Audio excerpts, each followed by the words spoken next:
रामगढ़ छोटा सा गांव था।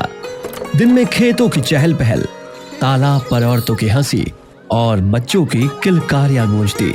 सब कुछ सामान्य दिखता, लेकिन सूरज ढलते ही गांव बदल जाता। दरवाजे बंद हो जाते, गलियां वीरान हो जाती। वजह थी गांव के बाहर खड़ा वो पुराना पीपल का पेड़, जिसे देखकर हर किसी की रूह कांप उठती। तू उधर मत जा, वहाँ रात को भूत रोते हैं। हाँ, मेरी अम्मा कहती है उस पेड़ में कोई रहता है। तभी वहां पर गांव के बुजुर्ग श्यामलाल आते हैं और बच्चों को चेतावनी देते हैं। अरे अरे, कान खोल कर सुन लो। अंधेरा होने से पहले ही घर पहुंच जाना ठीक है। उस पीपल के पास जो गया वो लौटा नहीं बेटा। भगवान बचाए उस दिशा से, दिन में भी दिल कांपता है वहां देख के। गांव में दो लड़कियां रहती थी, अनामिका और स्वरा। दरअसल वे शहर पढ़ाई के लिए चली गई थी और बरसों बाद इस गांव लौटी थी। दोनों जवान, निडर और जिज्ञासु स्वभाव की थी। गांव लौटते ही उन्होंने देखा, शाम होते ही हर कोई घरों को भाग रहा है। बच्चे खेल छोड़कर गलियों से भाग रहे हैं और ठीक उसी वक्त बुजुर्ग श्यामलाल चौपाल पर बैठे उन्हें डरावनी कहानी सुना रहे थे। अनामिका और स्वरा भी वहीं जा पहुंची। हाँ, अब चलो यहाँ से भागो और कोई भी घर से बाहर नहीं निकलेगा, समझे? हाँ, भूत हो या श्राप, कुछ तो है वहाँ। हम बुजुर्गों ने बहुत हाथ से देखे हैं। मगर आज जब सबको डरता देखते हैं तो सच मानो हमें भी जानने की इच्छा हो रही है। तुम दोनों शहर में रहकर सब भूल गई हो। यहाँ रात ढलते ही हवाएं भी अजीब तरह से साएं साएं करने लगती हैं। जिज्ञासा अच्छी चीज है, लेकिन उसके साथ सावधानी का होना भी उतना ही आवश्यक है बेटी। गांव वाले उस दिशा की ओर झांकते तक नहीं थे। लोग मानते थे कि उस वृक्ष के नीचे कोई कैद है, लेकिन असलियत कोई नहीं जानता था। लेकिन ऐसा क्या है उस पेड़ में जो सब लोग पेड़ की तरफ देखना तक नहीं चाहते? क्या वाकई वहाँ कुछ है? डरने से सच नहीं बदलता स्वरा, असलियत का पता तो वहीं जाने पर होगा। बिटिया, ऐसी बातें मुंह से मत निकालो। वो जगह तुम्हारे जैसी नादान लड़कियों के लिए नहीं है। दादा, अगर असलियत किसी को नहीं पता तो ये मान्यता कैसे फैली? क्योंकि जिसने भी उस पेड़ के पास कदम रखा वो लौटकर गांव में दिखाई नहीं दिया। नाम पहचान सब वहीं खत्म हो गया। या तो वो कहानियों में गुम हो गए या फिर आपके डर ने उन्हें निगल लिया। इतना कहकर दोनों अपने घर चली गई, लेकिन वो बात उन्हें बहुत ही अजीब लग रही थी। क्या आज भी भूत प्रेत होते हैं या फिर ये सब बस किस्से कहानियां हैं? घर पहुंचते ही इतने सालों बाद गांव आए हैं और टाइम पास के लिए भूत वाली कहानी मिल गई। लोग चाहे जो कहें, लेकिन अगर सच में उस पेड़ के पास कुछ है तो हमें पता करना चाहिए। तो हमेशा ऐसे ही बोलती है, लेकिन अगर सचमुच कुछ हुआ तो भी डरकर भागना सही नहीं है। सच का सामना करना चाहिए। एक रात अनामिका ने एक बेहद अजीब सपना देखा। उसने देखा कि एक बूढ़ा आदमी सफेद लंबे बालों वाला कांपते हाथों से उसकी ओर बढ़ रहा है और उसे आवाज दे रहा है, मुझे मुक्त करो, मेरी मदद करो, वरना सब नष्ट हो जाएगा। स्वरा, मैंने सपना देखा। एक बूढ़ा आदमी मदद मांग रहा था, कह रहा था मुक्त करो वरना सब नष्ट हो जाएगा। ये तो बहुत डरावना है, लेकिन इसका मतलब क्या हो सकता है? पता नहीं, लेकिन जो भी है वो बहुत बुरा और डरावना था। कुछ दिनों तक वही सपना उसे बार बार आने लगा। फर्क बस इतना था कि अब वही सपना स्वरा को भी आने लगा। स्वरा ने अनामिका को अपनी बात बताई। अनामिका, मैंने भी वही सपना देखा, वही बूढ़ा, वही शब्द, वही मदद की पुकार। कमाल है, एक ही सपना हम दोनों को, ये संयोग नहीं हो सकता। अगली सुबह जब वो गांव में घूमने निकली तभी थोड़ी परेशान दिखी और उन्हें सामने चौपाल पे श्यामलाल दिखा गए। उनके पास जाकर उन्होंने कहा, दादा, हमें अजीब सपने आ रहे हैं। पेड़ और कोई बूढ़ा आदमी दिखता है। लगता है जैसे हमें सच दिखाया जा रहा हो। अरे सपने कभी कभी हमें चेतावनी देते हैं। कभी वो चेतावनी, कभी सच और कभी सपने सपने ही होते हैं। तो हम इसे क्या समझें? अरे इसे सपना समझकर भूल जाओ, और क्या। इतना कहकर श्यामलाल वहां से चले जाते हैं। लेकिन अनामिका और स्वरा कुछ सोचती है और उसी शाम दोनों ने हिम्मत जुटाई और उस वृक्ष के पास पहुंची। सूरज ढल चुका था, चारों ओर धुंध और अजीब सा सन्नाटा था। पीपल के नीचे मिट्टी उखड़ी हुई थी। वहां से एक अंधेरी सुरंग जाती दिखी। अनामिका देख, यहाँ पर एक रास्ता है। अरे हाँ, चल चलते हैं, आज सच का पता लगा ही लेते हैं। दोनों ने हाथ कसकर पकड़े और मशाल लेकर उस अंधेरे सुरंग में उतर गई। मशाल की लौ कांप रही थी, जैसे हवा भी उन्हें रोकना चाहती हो। अनामिका, हम अंदर तो आ गए हैं, लेकिन यहाँ अंधेरा बहुत गहरा है। मुझे बहुत डर लग रहा है। हाथ पकड़ो स्वरा, डर कर कुछ नहीं मिलेगा, हमें सच जानना है। मशाल की लौ भी अजीब तरह से हिल रही है। लगता है जैसे कोई हमें देख रहा हो। सावधान रहो, हर कदम सोच समझ कर रखना। यहाँ सिर्फ अंधेरा ही नहीं, खतरा भी है। सुरंग के अंधेरे में चलते हुए अचानक अनामिका और स्वरा को किसी बूढ़े आदमी की आवाज सुनाई दी। बेटियों, मेरी मदद करो, मैं यहाँ कैद हूँ, मुझे बचाओ। अनामिका और स्वरा ने देखा कि ये आवाज तो किसी अदृश्य दिशा से आ रही थी। अचानक उनके सामने एक धुंधली परछाई उभरी जो धीरे धीरे आकार ले रही थी।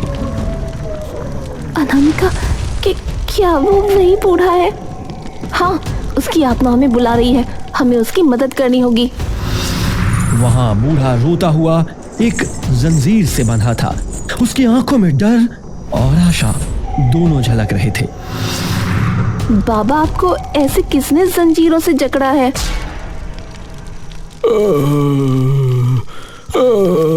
उस मंत्रिका ने, उस मंत्रिका ने। मंत्रिका कौन है?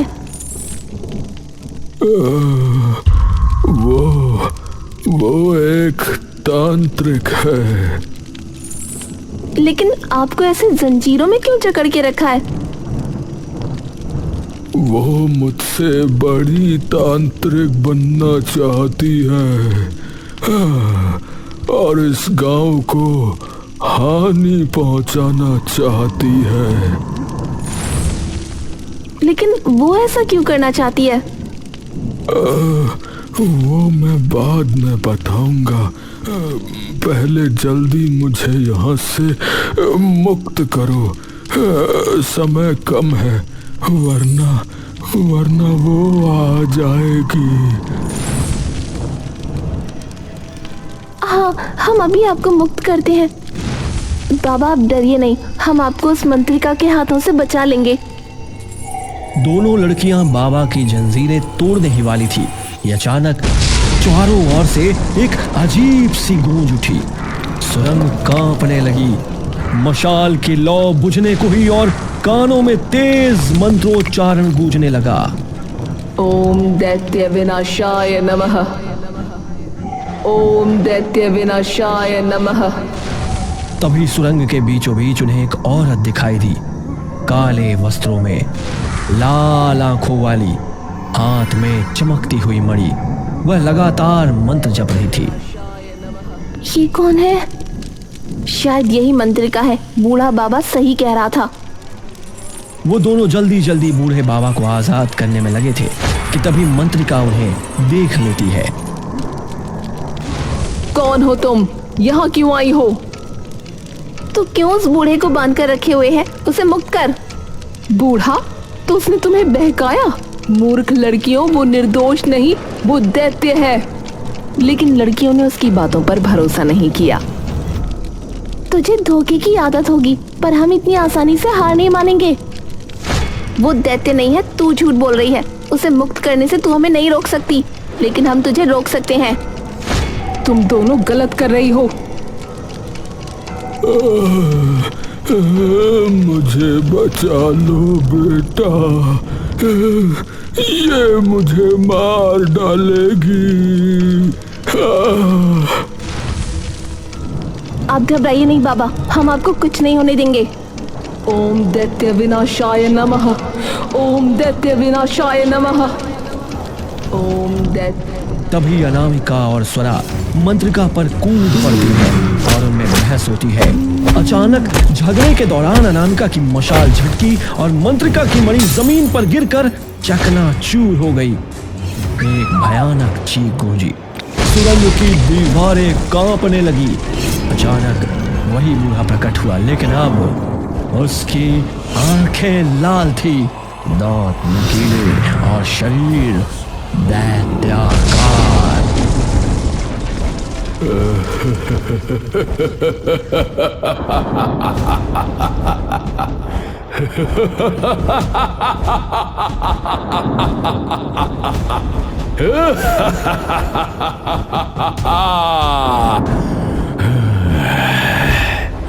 आखिरकार आजाद हो गया मैं।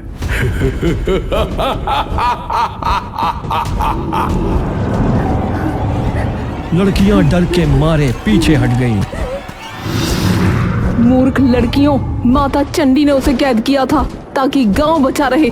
तुमने उसे मुक्त करके सबको संकट में डाल दिया। माता चंडी? हाँ, माता चंडी, जो गांव की कुल दैवत है, और मैं उनकी वाहक हूँ। इस दैत्य से गांव को बचाने के लिए माता ने मुझे चुना था। माफ कीजिए, हमें लगा आप बुरी तांत्रिक हो। हमसे बहुत बड़ी भूल हो गई।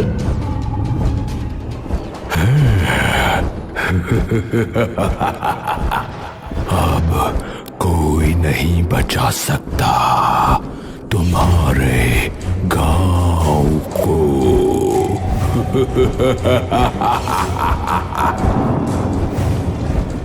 दैत्य ने पंजे फैलाए और अनामिका और स्वरा पर झपटा। तभी मंत्रिका उनके सामने आ खड़ी हुई। नहीं दैत्य, पहले तुझे मुझसे लड़ना होगा। तू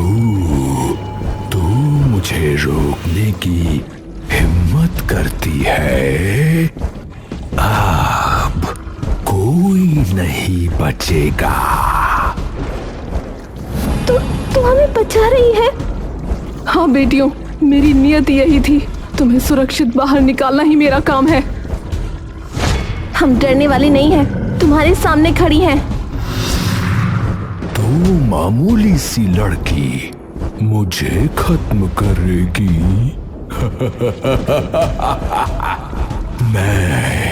मैं तुम सबको खत्म कर दूंगा।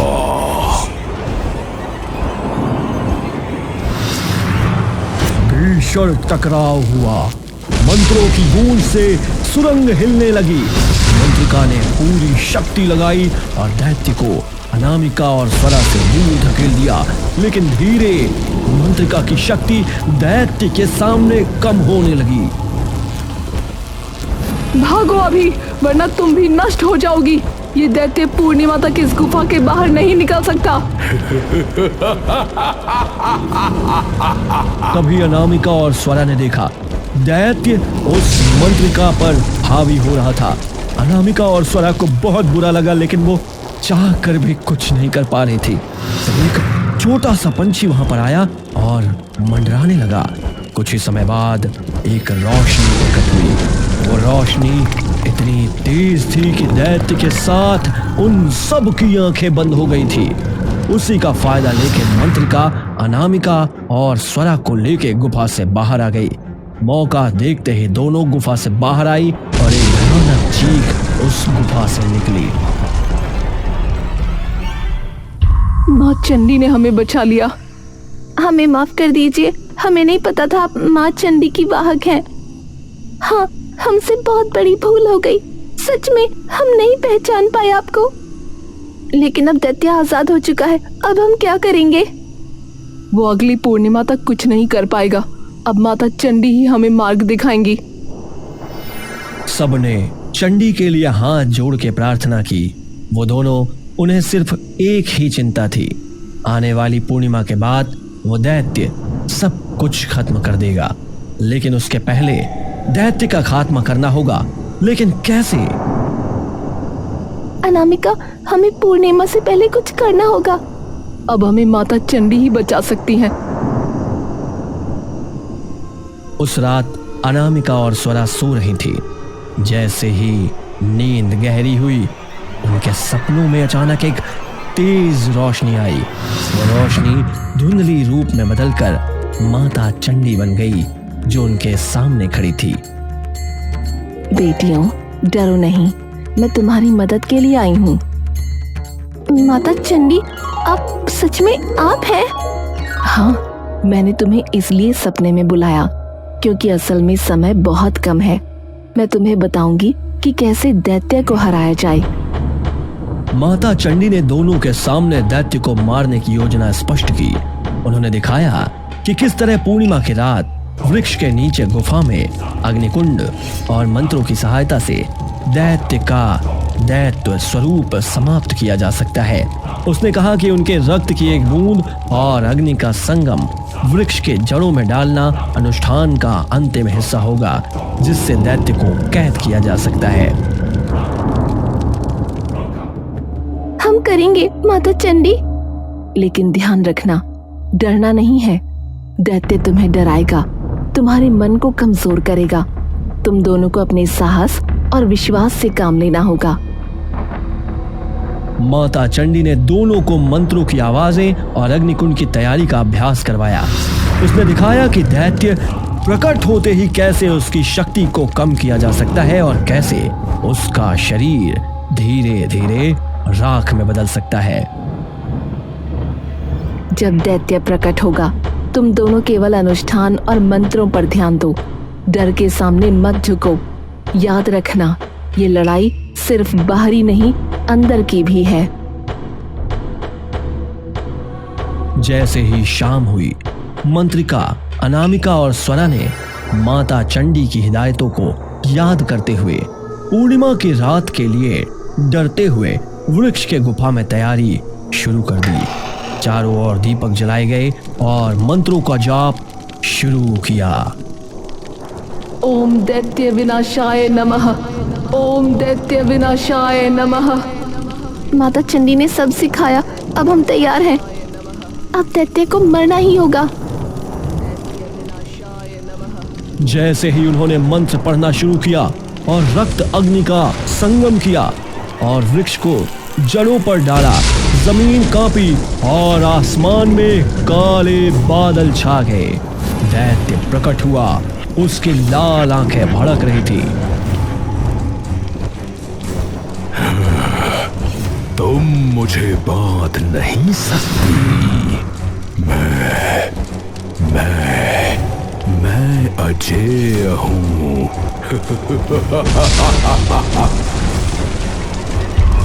हम हार नहीं मानेंगे। अग्नि की लपटें ऊंची हो गई।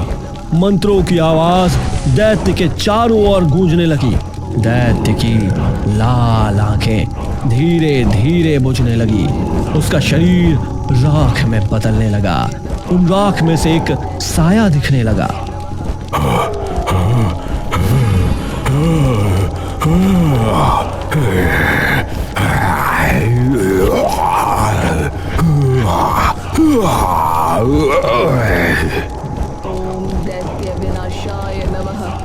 जैसे ही दैत्य राख में बदलने लगा, अचानक चारों ओर धुंध गहरी हो गई। उस धुंध के बीच एक रोशनी फैलने लगी और उसी रोशनी से बूढ़ा दादा प्रकट हुए। उनका रूप अब शांत था और आंखों में गहरी पीड़ा थी। देखो दादा। बेटियों, तुमने मेरी आत्मा को मुक्त किया। अब हमें सुकून मिलेगा। लेकिन दादाजी, आप कैसे यहाँ और दैत्य के रूप में कैसे कैद हुए? तभी पूरा दृश्य बदल गया, मानो समय पीछे लौट गया हो। बरसों पहले यही गांव, लोग समृद्ध थे। गांव का रक्षक था वही बूढ़ा दादा, जो उस समय एक शक्तिशाली तांत्रिक और जादूगर था। शुरू में तो वह गांव की रक्षा करता था, लेकिन धीरे धीरे उसका हृदय घमंड और शक्ति की भूख से भर गया था। अब मैं ही इस गांव का स्वामी हूं। मेरी शक्ति के बिना कोई श्वास भी नहीं ले सकता। लोग डर के साए में जीने लगे। दादा बलिदान मांगने लगा, गांव वालों को अपने वश में करने लगा। उसकी आंखों में लालच और चेहरे पर अहंकार था। हे माता, हे देवी, हमें बचाइए, ये हमें नष्ट कर देगा। हमें बचाइए माता। तभी गांव की कुल देवी चंडी प्रकट हुई। सफेद आभा, लाल तिलक और तेज से चमकता हुआ रूप। रुक जा, तू अपनी शक्ति का दुरुपयोग कर रहा है। ये गांव मेरा है, मैं इसकी रक्षक हूँ। मुझे कोई नहीं रोक सकता, न तू और न तेरा ये श्राप। मैं अमर हो जाऊंगा। दादा ने चंडी को ललकारा, मंत्रों से युद्ध छेड़ दिया, लेकिन देवी के सामने उसकी शक्ति कमजोर पड़ गई। देवी ने दंड देते हुए अपने त्रिशूल से धरती पर आघात किया। अहंकारी, तू दैत्य बनकर उसी वृक्ष की जड़ों में कैद रहेगा। जब तक तेरी आत्मा अपने पापों का पश्चाताप नहीं करेगी, तू शांति नहीं पाएगा। और देखते ही देखते दादा का रूप विकृत होकर दैत्य में बदल गया। उसकी आंखें लाल, शरीर भयानक और जंजीरों में जकड़कर पीपल की जड़ों के नीचे कैद हो गया। गांव डर के साए में जीता रहा और यही बन गया श्रापित वृक्ष। धुंध छट गई। बूढ़ा दादा आंसू भरी आंखों से अनामिका और स्वरा को देख रहे थे।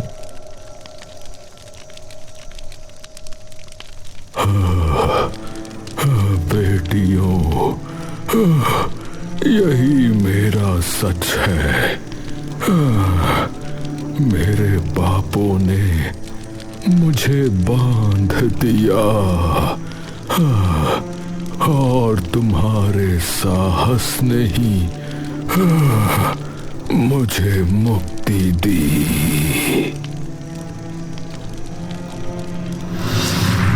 तभी प्रकाश का एक गोला बना और उसी से मां चंडी प्रकट हुई, लेकिन इस बार वो भयावह नहीं बल्कि कुल देवी के दिव्य स्वरूप में थी।